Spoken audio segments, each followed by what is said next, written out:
Bismillahirrahmanirrahim. Assalamualaikum warahmatullahi wabarakatuh. Bapak, Ibu, para pendidik yang saya hormati, di bagian ketiga yang terakhir, dalam saya mengamati program pendidikan unggul menuju Indonesia Emas ini, pertanyaan berikutnya adalah bagaimana kita bisa membangun generasi produktif mandiri, gitu ya, yang kita menjadi PR kita bersama.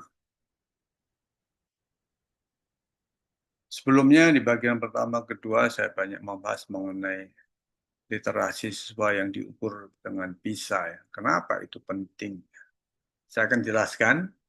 Ini terkait dengan tema produktivitas, inovasi, dan kemandirian yang menjadi tema dari visi Indonesia Emas, baiknya dinyatakan dalam Asta Cita keempat dan Asta Cita yang lainnya. Saya coba jelaskan pada Bapak-Ibu sekalian dalam kaitan dengan total faktor productivity atau total faktor produktif untuk mengukur seberapa output produksi itu dihasilkan dari total input ya. Jadi total termasuk hal-hal yang bersifat ekstra di luar yang tradisional kita kenal, modal, teknologi, tenaga kerja, ya, ada hal ekstra yang lainnya. Katakan satu pabrik meningkatkan produksinya dari 100 menjadi 120 unit dengan menambahkan mesin dan pekerja. Ini produktivitas satu atau dua faktor saja.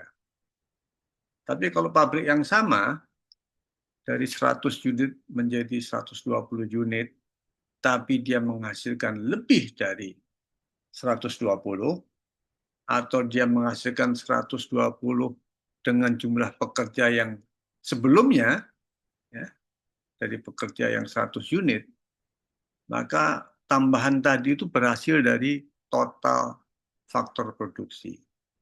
Jadi bisa saja selain dia menambahkan tenaga kerja dan mesin, ternyata dia mempunyai satu inovasi dalam teknologinya.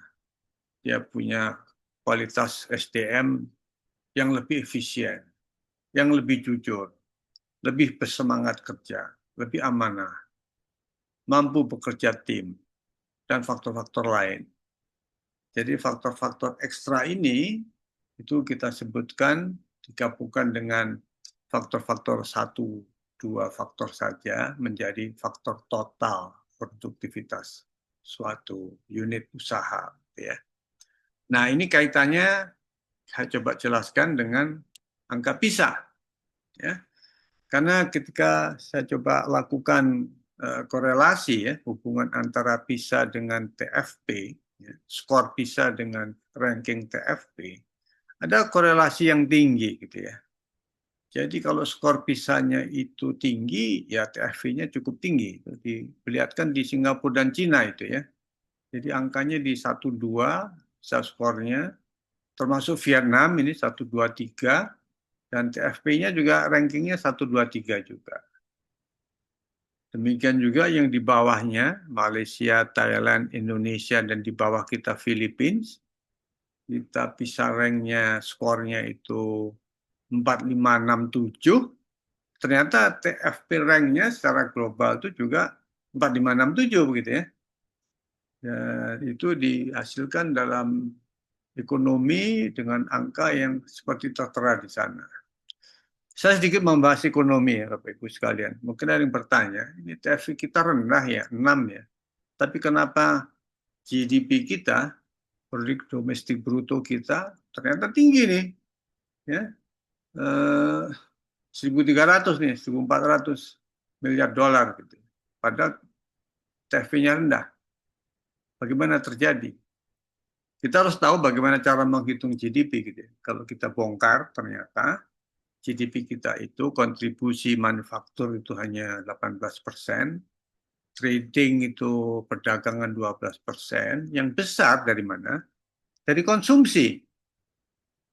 Jadi kita ini ekonominya dihitung besar karena konsumsinya yang besar. Nah, konsumsi ini tidak ada hubungannya dengan produktivitas, ya. Malah tidak produktif dia, dia konsumtif gitu ya. Jadi justru bisa dibalik ini. Kita kok bisa tinggi dengan TFP rendah, ini pasti bukan karena faktor produktif. Ya kira-kira juga benar, angka konsumsi kita itu kontribusi kepada GDP itu 56-60%, ya besar sekali. Gitu. Sementara manufaktur cukup rendah, di bawah 20. Dan kalau dibilang manufaktur pun ini manufaktur yang dalam sistem produksi rendah, seperti mengolah bahan baku begitu ya, packaging gitu ya, mengirim batu bara, mengirim sawit gitu. Itu jadi memang dimasukkan dalam kontainer itu kan ada sedikit manufaktur proses tapi pada posisi yang rendah sekali. Jadi itu bisa dilakukan dengan TFP yang rendah pula gitu ya. Jadi untuk negara-negara yang memang produktivitas tinggi itu memang dikaitkan dengan kemampuan dari tenaga kerjanya yang punya literasi yang tinggi. Ini laporan dari Asian Productivity Organization. Tiap tahun dia membuat laporan perkembangan produktivitas negara-negara Asia selama setengah abad ya, dari tahun 70 sampai 22 dia ukur gitu. Dan kalau dilihat grafiknya itu akan menarik sekali gitu ya. Karena ternyata secara konsisten itu kelihatan ini kelompok yang di sini itu naik gitu ya. Dari tahun 70 sampai 2020. Jadi 50 tahun itu dia naik gitu ya. Berkembang total faktor productivity-nya ya sesuai dengan angka PISA tadi. Dan negara-negara seperti India dan Korea juga berkembang seperti itu. Malaysia, Singapura ya. Singapura dan Cina barangkali skor PISA-nya sama, tapi total faktor productivity-nya Singapura kalah. Ya kita bisa mengerti karena di Cina lebih banyak faktor-faktor produksi yang lain ya, punya bahan mentah, punya tenaga kerja yang lebih banyak dan sebagainya gitu ya. Tapi dia relatif naik ya. Malaysia dan Singapura kurang lebih sama gitu ya. Dan Sri Lanka, Jepang, Mongolia, Bhutan ada di tengah-tengah di situ ya. Termasuk di sini Amerika dan Jepang ya. Ya ada di dalam posisi tidak terlalu tinggi juga ternyata ya TFP-nya ini. Vietnam yang angka pisahnya lumayan tinggi di antara negara ASEAN. TFP-nya juga masih di relatif bawah. Dan yang lebih menarik lagi buat kita ini, Indonesia, Thailand, Iran ini tidak bergerak naik gitu ya. Ya, dari tahun ke tahun, dari 50 tahun tidak bergerak naik. Ada yang turun, Filipina, Myanmar, gitu ya, Nepal, Bangladesh, Kamboja, ya kita tidak akan mengukur ke sana, gitu ya. Jadi Bapak Ibu sekalian, seperti tadi saya sampaikan di slide sebelumnya, begitu ya, bahwa total faktor productivity ini kaitannya dengan PISA rank, gitu ya, dengan angka PISA ini tadi. Begitu angka PISA-nya itu rendah, ternyata TFP-nya juga rendah, gitu ya. Tunjukkan dari angka-angka ini. Di situ kita bisa menyimpulkan bahwa ini memang hubungan antara pendidikan, produktivitas, dan kemampuan ekonomi ini sangat erat gitu ya. Bisa meningkatkan kualitas SDM, kualitas SDM ini meningkatkan TFP melalui efisiensi inovasi teknologi, TFP yang kuat mendorong industrialisasi, industrialisasi meningkatkan ekspansi output bernilai tambah tinggi, sehingga pendapatan juga negara bertambah lebih tinggi dan meningkatkan kemakmuran. Kemakmuran yang tinggi ini bisa mendanai pendidikan dan riset yang juga akan meningkatkan kembali PISA. Ini menciptakan satu siklus lintas generasi, dari generasi sebelumnya ke generasi masa depan untuk tujuan pembangunan jangka panjang. Secara makro nasional saya juga gambarkan seperti ini, gitu ya. Jadi ada adaptasi kurikulum, ada PISA score, gitu ya, ada intensitas riset, lalu di situ ada TFP, gitu ya. Kalau itu ada investasi, maka TFP-nya juga meningkatkan kapasitas industrial, ada nilai tambah produksi dan kemajuan ekonomi, kesejahteraan meningkat sehingga kualitas pendidikan juga bisa ditingkatkan gitu ya. Ini menjadi satu siklus gitu ya. Dan saya berikan gambar yang di bentuk waktu ya, siklus itu antara bisa skor dengan riset ini saling berbalik gitu ya, memberi umpan balik. Riset makin kuat, maka kurikulumnya juga diperbaiki lebih kuat lagi. Juga demikian riset makin kuat, adopsi teknologi menjadi lebih baik, TFI meningkat. Produktivitas meningkat, memberi umpan balik untuk melakukan riset yang lebih tinggi lagi. Demikian sehingga mereka saling memperkuat gitu ya secara nasional begitu. Ini yang terjadi di beberapa negara-negara yang lebih maju tadi. Sementara nasional seperti itu, saya akan lebih berfokus pada lingkungan yang kita bisa lakukan di sekolah kita gitu ya. Dimulai dari adaptasi kurikulum begitu ya. Kita tidak bicara mengenai TFP nasional karena itu bukan wilayah kita begitu ya. Kita bicara mengenai adaptasi kurikulum. Apa yang bisa kita lakukan? Misalkan kita pinjam atau meniru program yang dilakukan di Singapura dan Cina gitu ya. Dalam program membaca, diskusi, kompetisi bahasa, tutor STEM. Dengan begitu akan meningkatkan praktek eksperimentasi di dalam sisa praktek di sekolah kita. Ini bisa meningkatkan kemampuan dari siswa dalam melakukan adaptasi dan inovasinya. Gitu ya. Demikian kepada guru-guru kita bisa terapkan pendekatan seperti yang dilakukan oleh Cina dan Singapura, begitu ya, sehingga akhirnya terjadi peningkatan kualitas, ya, sehingga juga melibatkan keluarga untuk program membaca seperti dilakukan di Cina.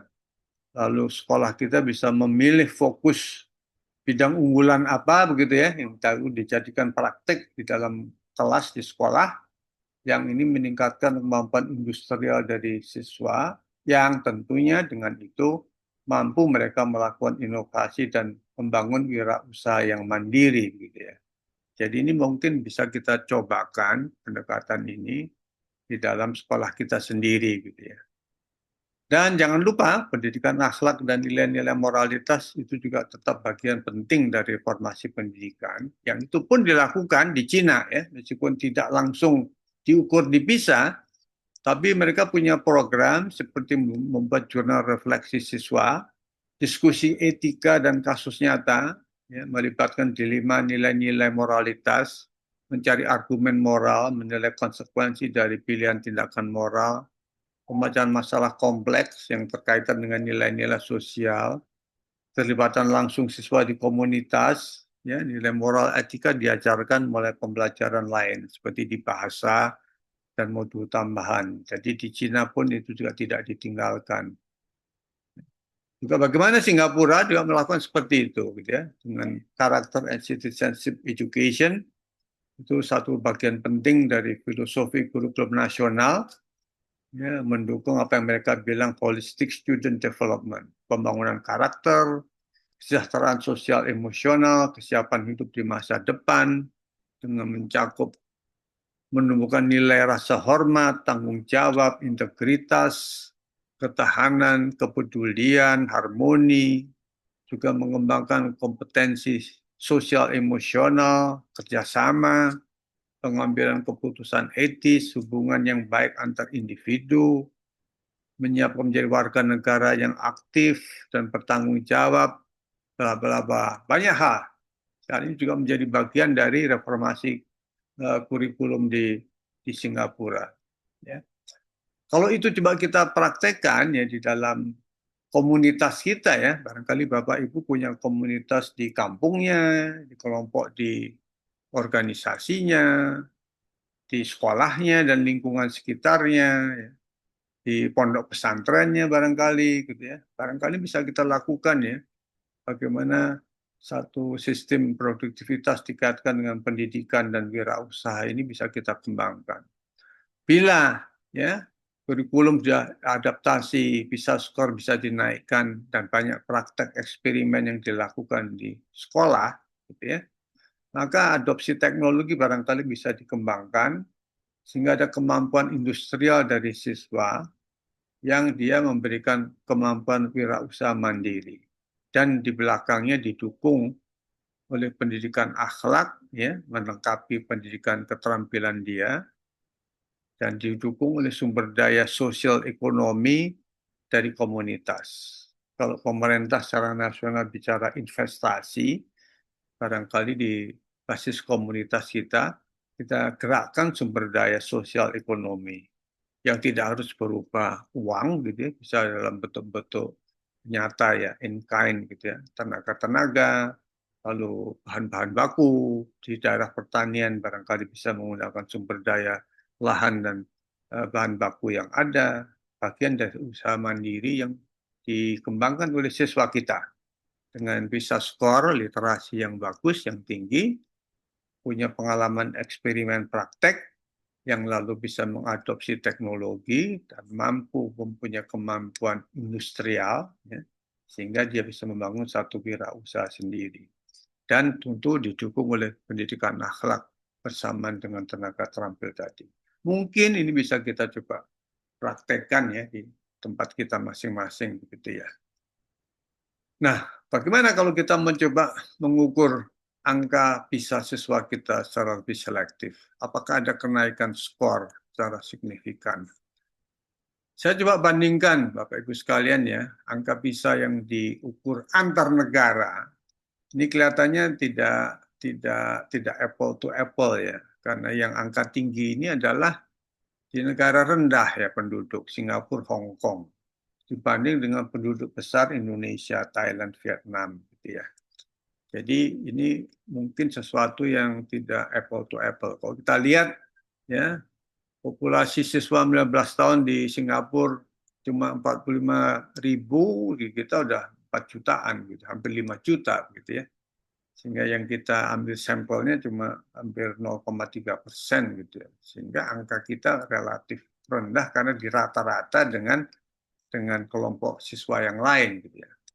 Kalau kita coba ubah ini ya menjadi klaster kota gitu ya, Singapura, Hong Kong, Brunei, barangkali tandingannya itu kota Bangkok dan kota Jakarta Barat, Pusat, Timur.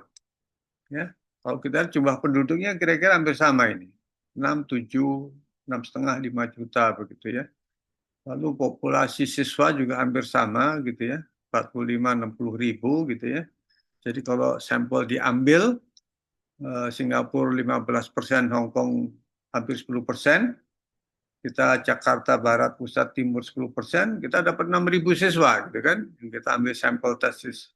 Barangkali gitu ya, mungkin angkanya lebih tinggi ya, tapi kita nggak tahu nih, kita belum pernah ukur seperti itu gitu ya.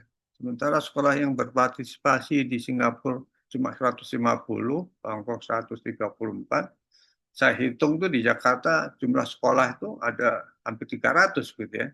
Jadi mungkin kita bisa separuh dari itu yang diambil dan kita tes di 6.000 siswa, berapa angka PISA kita?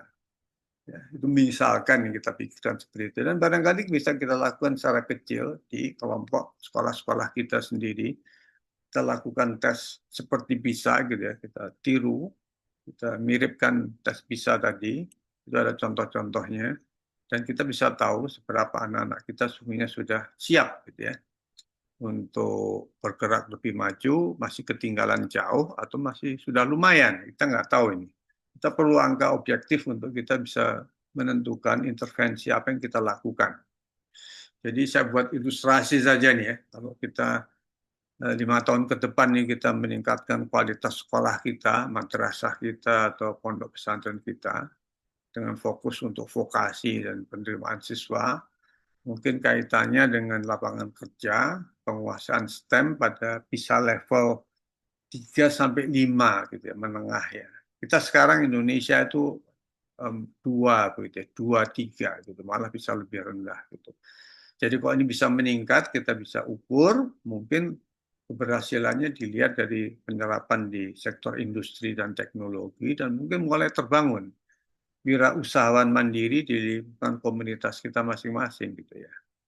Dan mungkin di fase kedua, 10 tahun setelah tahun 30, itu bisa lebih aktif, peranan generasi Z dan Alpha ini udah meningkat 10 tahun lebih tua begitu, sehingga penguasaan STEM bisa lebih bagus, bisa unggul inovasi dalam industri, ekonomi digital, bisa level naik dari 3, 5 menjadi 5, 6, ini seperti Cina dan Singapura sekarang begitu ya. Dan lalu usaha-usaha mandiri ini menjadi masuk di sektor industri prioritas nasional gitu. Dengan begitu maka generasi penerus ini, generasi Z dan Alpha ini bisa benar menjadi agen perubahan. Sehingga pada fase terakhir 5 tahun sebelum 45 ini, generasi ini menjadi yang generasi utama, menjadi penggerak, begitu ya, menjadi inspirasi dan menjadi agen perubahan gitu ya. Dan hasil-hasil yang dilakukan bisa meningkat secara internasional gitu. Ini kalau saya boleh berkhayal, bermimpi gitu ya. Kalau memang mau gitu masih ada kemungkinan lah kita mendorong kemajuan ini. Kalau secara nasional barangkali itu masih belum bisa dilakukan, mungkin bisa kita lakukan secara institusi kita gitu ya. Jadi menuju cita keempat ini, pencapaian akademik internasional gitu ya, itu kita naikkan ya. Sehingga kemampuan berpikir kritis, pemecahان masalah, soft skill bisa kita tingkatkan untuk kompetensi global, dan kita lakukan reformasi komprehensif dari kurikulum, pembelajaran, sarana, dan jangan lupa tadi saya catat guru dan orang tua dan keluarga. Jadi kita libatkan dalam satu sistem yang lebih menyeluruh gitu untuk literasi digital, keterampilan STEM, kreativitas, inovasi, kolaborasi, didukung oleh fasilitas laboratorium karena akan lebih banyak praktek ketimbang ceramah gitu ya dalam sains teknologi, dan infrastruktur digital juga menjadi hal yang sangat dipentingkan untuk didukung. Jadi memang saat ini potret yang ada, TFP kita maupun PISA skor kita itu masih relatif di bawah. Jadi ada kesenjangan kritis ini antara kenyataan sekarang dengan cita-cita ambisius Indonesia emas ini. Jadi ini sesuatu yang selama ini ya 20 tahun tadi dilihat dari TFP yang diukur oleh laporan tadi, itu beberapa era pemerintahan selama ini harus diakui ya mohon maaf ya gagal ya, kurang berhasil atau gagal dalam membangun ekosistem pembentukan SDM yang diperlukan untuk percepatan peningkatan produktivitas nasional, apalagi menuju 20 tahun ke depan untuk Indonesia emas gitu.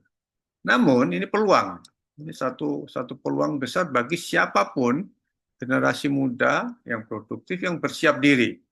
Kalau mereka mau bersiap diri, mereka bisa unggul ya di antara situasi yang memang kita masih belum unggul ini.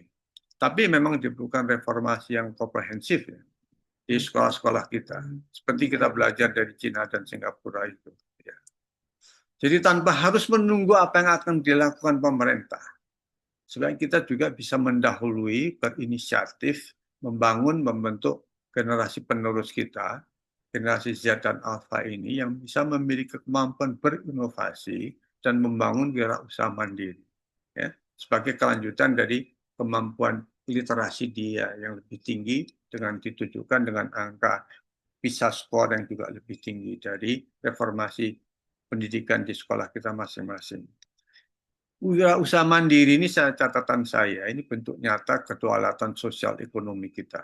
Sehingga mereka, anak-anak kita, tanpa harus terlalu bergantung sebagai buruh, karyawan, pekerja pada pihak manapun. Kalau mereka bekerja pada pihak lain itu tadi pabriknya tutup atau pindah, ya dia kehilangan pekerjaan. Tapi kalau dia bisa punya usaha sendiri, dia bisa menjadi mitra, sama-sama membangun bisnis bersama, sehingga ini bentuk kemandirian. Ya. Jadi kemandirian ini tidak hanya dia bisa mampu bekerja untuk orang lain, gitu ya, itu pun salah satu, tapi juga mampu membangun ekonomi dan usahanya sendiri. Kenapa? Kita bisa membangun ekonomi sirkuler berbasis komunitas kita masing-masing untuk memenuhi kebutuhan dasar, pangan dan energi. Misalkan di daerah-daerah perkotaan di pinggiran perdesaan begitu, barangkali yang masih berdekatan dengan kegiatan pertanian, maka inovasi dalam teknologi pertanian bisa kita lakukan untuk pangan sehingga menjadi satu kekuatan begitu untuk kemandirian satu komunitas kita begitu. Dan diharapkan ini menjadi contoh, menjadi kunci dan memberikan pengaruh positif bagi sekitarnya dan bisa menjadi inisiatif untuk memberi contoh pada pemerintah dan pihak lain gitu ya. Dan tidak mudah terpengaruh dalam menghadapi gejolak perubahan pada masa mendatang. Ini hikmah yang saya lihat, kalau anak-anak kita bisa punya literasi yang lebih tinggi, kemampuan inovasi, dan bisa membangun usaha yang mandiri.